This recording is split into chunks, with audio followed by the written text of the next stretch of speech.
all of the classes available on the website. Eventually, except the first one where we didn't have the camera set up, and the one where we taught the Excel and all the computer programs, because that really, it's not very successful in the film.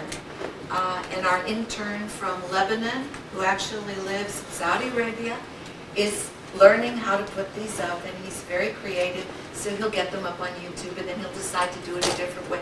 He wants to do it perfectly. So many of them are up, but I thought I'd wait till he's in on Thursday, and we'll do some, so we'll have all of them there. Next week's class is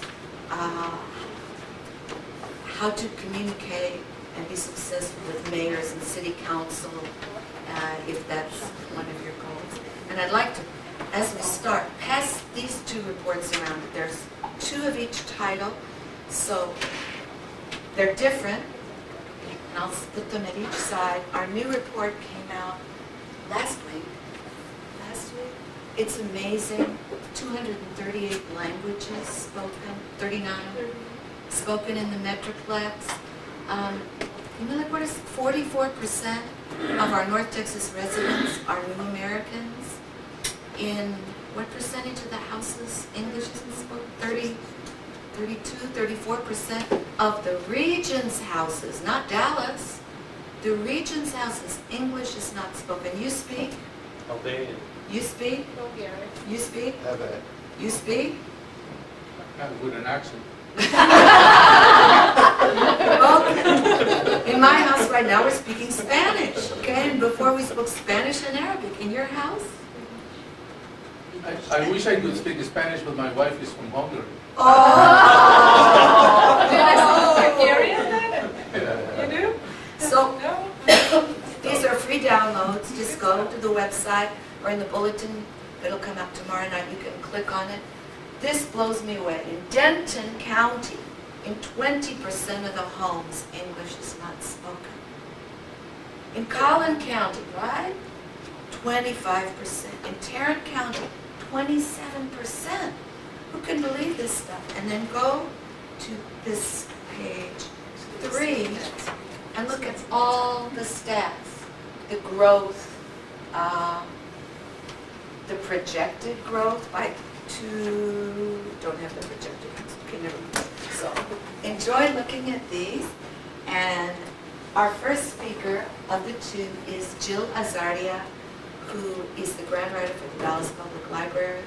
She gives classes very frequently. If you'd like to be on her email list, just send her your card, or after the class, when we pass the PowerPoint to everyone on the list, if you'd like her to send us an email or to the list, and we'll ask Jill to put you on her email list, so that if there's a more detailed class on grant writing, which she does every month or two, you might be able to take that, and they're free.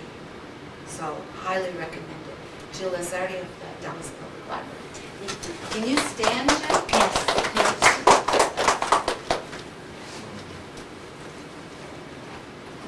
A little bit slow, but thank you so much. Well, thank you so much for having me here this evening.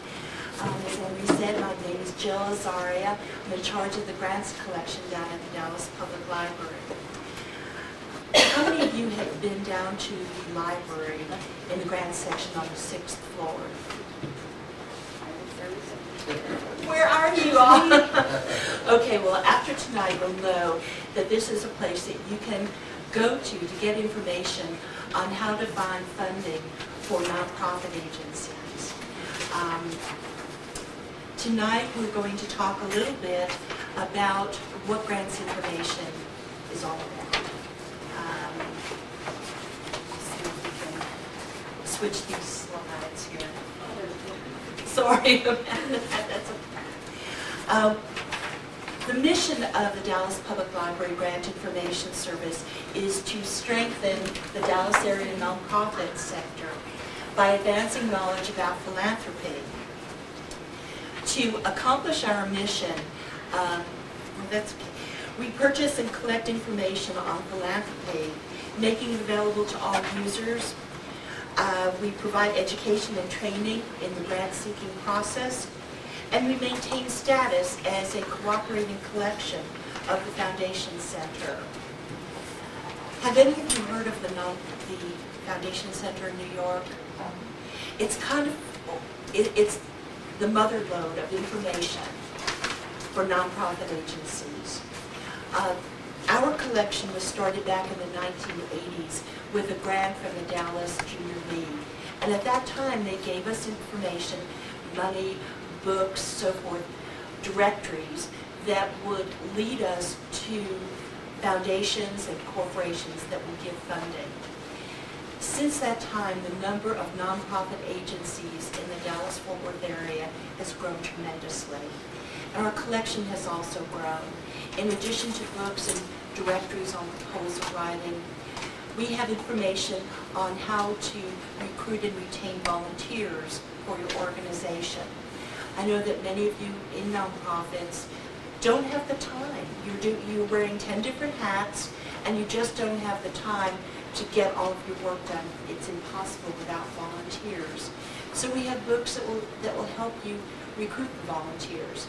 We also have books on how to strengthen your nonprofit, how to recruit board members.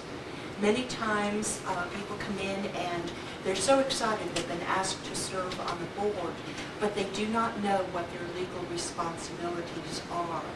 They don't know that one of their job duties is to actually go out and try to raise funds for the organization.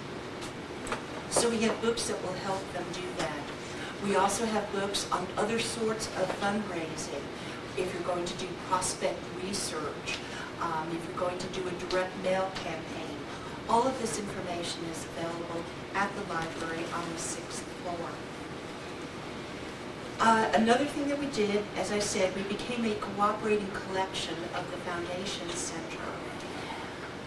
That means that we receive all of the materials that the Foundation Center publishes, and that is a tremendous amount of material. The Foundation Center is housed in New York. It was started by several large private foundations that wanted a place that nonprofit agencies could go to and learn how to approach the foundations to get funding for their programs. Since that time, the Foundation Center has opened up cooperating collections all over the country. If you live closer to Tarrant County, the Funding Information Center over in Fort Worth is a cooperating collection. They also have one at the Public Library in Arlington. In Dallas, it's on the 6th floor of the Central Library downtown. Okay. In today's program, we are going to, you can go ahead and advance that. We're going to talk about what you need to have in place before you seek a grant, what you need to know about grant makers and how nonprofits are supported, how to identify funding partners, and how you can use the Grants Information Center for your grant-seeking efforts. Okay. Building a credible nonprofit organization. What you need to have in place before you seek a grant. You need to have your 501c3 status. Are all of you with nonprofit agencies? Yes, most of you are? Okay. Then most of you know what a 501c3 is. It's a nonprofit agency. You get that designation from the IRS, and when you have that designation, you are ready to come in and start doing research and start looking for funds. But you must have that designation before you submit proposals to any sort of a funding source. 9 times out of 10, they're going to ask for a letter, your determination letter. So you must have that. You also need to have a compelling mission, and you need to have a board of directors to exercise oversight. Once you've got these things in place, then you're pretty well ready to come in and start looking for funding. The funders, what they're going to look for. You're going to